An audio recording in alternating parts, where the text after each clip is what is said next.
$1,977 per month. That's the average Social Security check in 2024, according to the Social Security Administration. Let's call it $2,000 to keep the math simple. Now, if you're in your 20s or 30s like me, you're probably thinking, Social Security will be there for me when I'm 65, right? Maybe, maybe not. But here's what I can tell you for sure. Even if Social Security is still around, that $2,000 per month isn't going to cut it.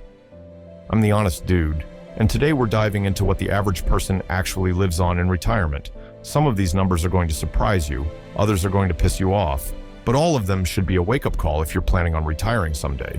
Because here's the truth, nobody wants to say out loud. Most people are seriously underprepared for retirement, and the data proves it.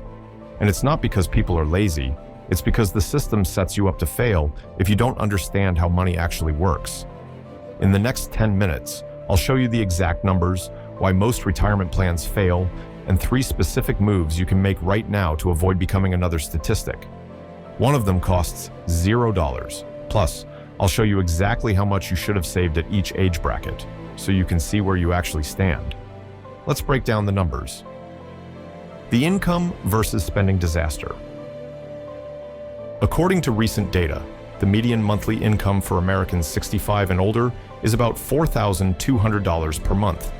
That's roughly $50,400 per year. Now, before you start thinking, that's not terrible, I could probably make that work, let me hit you with some context.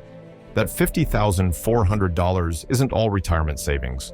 Most of it comes from Social Security. The average retiree is getting about $24,000 per year from Social Security alone.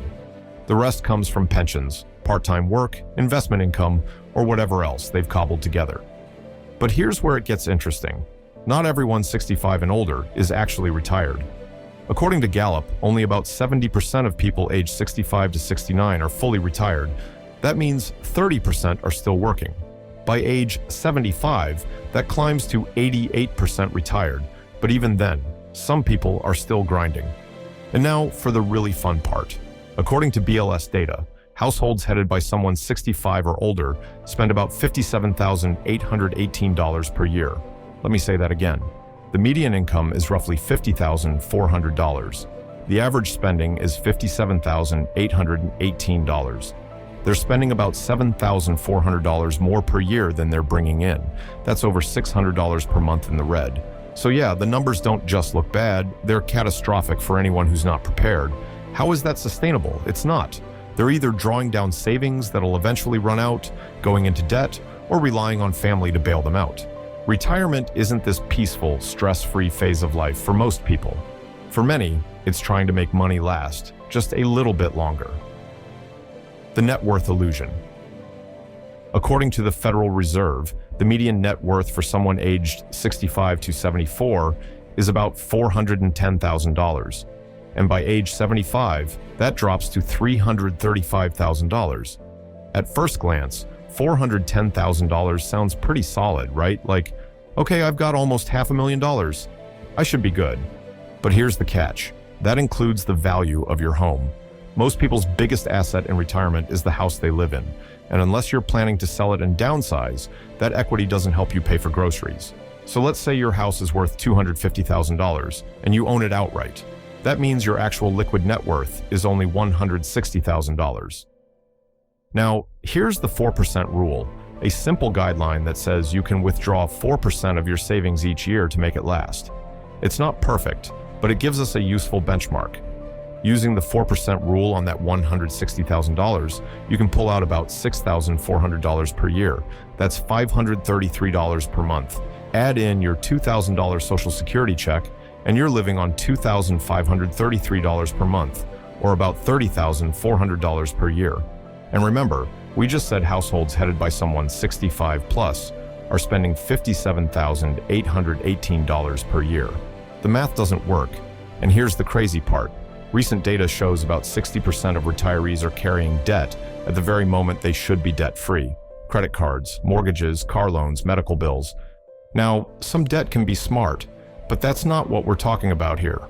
Most retirees aren't dealing with good debt. They're dealing with high-interest credit card balances because they couldn't afford something and had no other choice. Think about how insane that is. You've worked for 40 plus years, reached the age where you're supposed to relax, and you're still making minimum payments on a Visa card because you needed new tires. And it's not a small group. Millions are in this position. Pause for a second. If you had to live on $2,500 per month, could you actually do it?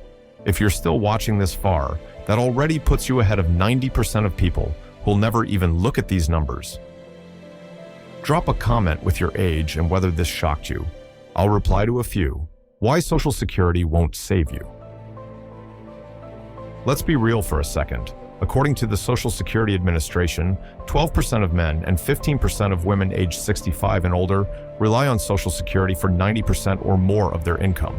That $2,000 per month check is their entire financial survival. And even if Social Security is still around when we retire, big if, it was never designed to be your only income. It was meant to supplement retirement savings, not replace it.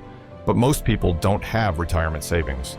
The median amount saved across all ages is $65,000, and 25% of Americans have $0 saved.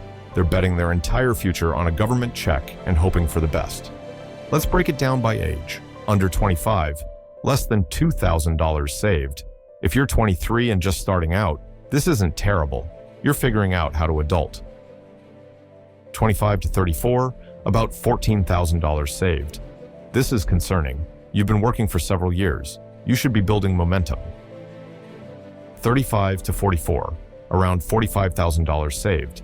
Better, but way too low. 45 to 54, about $80,000 saved. You're halfway to retirement age with less than 2 years of living expenses saved. 65 and older, $88,000 saved. This is the one that should terrify you. Let's do the math on that $88,000. Using the 4% rule, that gives you $3,520 per year, or about $293 per month to live on. Add your $2,000 Social Security check, that's $24,000 per year, and you're surviving on roughly $27,520 per year total. The average retiree spends $57,818 per year. That's an annual shortfall of about $30,300. You'd burn through that savings in under 3 years, about 35 months, then the tank's empty. Why retirement keeps getting harder and why most people are losing. Here's something that doesn't get talked about enough. Inflation is absolutely crushing people on fixed incomes. Let's say you retired in 2020 with $2,500 per month in income. Back then, that could buy you a decent amount of groceries, cover your utilities, maybe even let you eat out once in a while. Fast forward to 2024.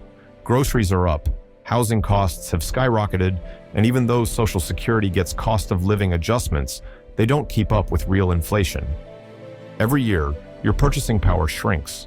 And if you're living on a fixed income with no way to earn more, you're slowly getting poorer without even realizing it. And here's the uncomfortable truth. Most people don't put any real effort into planning for retirement.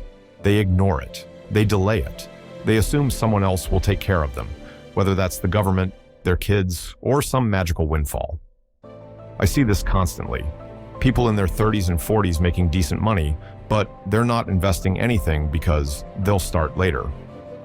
Then they hit 50, look at their account, and realize they're in trouble. But if you're watching this right now, you have a massive advantage. You're aware of the problem. You understand the numbers. You know what average looks like, and you know you don't want to end up there. How to actually win at retirement? So how do you make sure you're not one of them? Let's flip this and talk about what actually works. These are 3 moves that separate safe retirements from financial disaster, and the most powerful one costs $0. First, you need to start investing now, not next year, not when you get a raise, now. Even if it's just $50 per month. The biggest factor in building wealth isn't how much you invest, it's how long you invest for. A 25-year-old investing $300 per month will have more at 65 than a 35-year-old investing $500 per month. Time beats money every single time. Second, aim to save at least 15% of your income for retirement. I know that sounds like a lot, especially if you're just getting started, but if you want to retire with dignity and not depend on your kids or the government, 15% is the baseline. Start at 10% if you have to, but work your way up. Third, and here's the one that costs nothing, Avoid lifestyle inflation. Every time you get a raise, your first instinct is to upgrade your lifestyle. Bigger apartment, nicer car, more expensive restaurants. But if you can resist that urge and invest that extra income instead, you'll be decades ahead of everyone else. This single decision, keeping your expenses flat while your income grows, is the difference between retiring comfortably at 60 or working until you're 75. And here's something most people don't realize.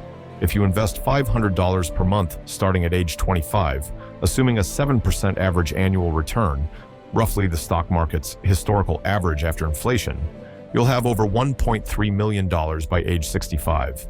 Wait until 35 to start, you'll have less than $600,000. That 10-year delay cost you $700,000. Don't rely on Social Security. Treat it like a bonus if it's still around when you retire, but build your plan assuming it won't be there. The bottom line. Here's what the average retirement looks like. You're living on $30,400 per year, spending $57,818, slowly draining whatever savings you have, and praying nothing goes wrong. One major medical expense, one emergency home repair, one bad market crash. Any of those could wipe you out. But you don't have to be average. You just have to make different choices than average people make.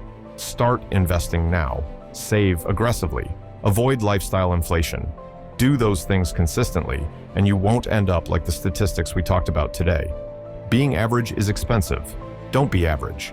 If this video opened your eyes to what retirement actually looks like for most people, smash that like button and subscribe for more honest breakdowns about money and investing. And if you think the retirement numbers are bad, wait until you see where you actually stand compared to everyone else your age. I break down the shocking reality of average savings, income, and net worth at every stage. And trust me, some of these numbers are going to blow your mind. Check out that video next, because now that you know what average retirement looks like, you need to see if you're ahead or behind right now. Full sources and data references are linked in the description below. I'll see you in the next one.